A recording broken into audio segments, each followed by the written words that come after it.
పసిడి ప్రియులకు శుభవార్త. బంగారం ధరలు మళ్లీ తగ్గాయి. క్రితం రోజు పెరిగినా మళ్లీ తగ్గుముఖం పట్టడం ఊరట కలిగిస్తుంది. అమెరికా అధ్యక్షుడు ట్రంప్ మరో బిగ్ డిసిషన్ తీసుకున్నారు. వాహనాల సుంకాలను వాయిదా వేశారు. ఈ క్రమంలో బంగారం ధరలు దిగివచ్చినట్లు తెలుస్తుంది.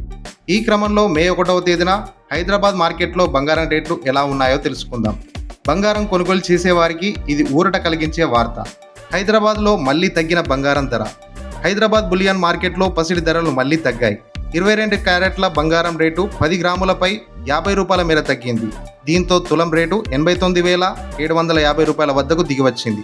అలాగే 24 క్యారెట్ల మేలిమి గోల్డ్ రేటు 10 గ్రాములకు ₹60 తగ్గింది. దీంతో తులం ధర 97,900 వద్దకు తగ్గింది. ₹2,000 తగ్గిన వెండి. బంగారంతో పాటు వెండి సైతం భారీ ఊరట కల్పించింది. హైదరాబాద్ మార్కెట్లో కిలో వెండి ధర ఇవాళ ఏకంగా ₹2,000 మేర తగ్గింది. దీంతో కిలో సిల్వర్ రేటు 1,09,000 వద్దకు దిగివచ్చింది.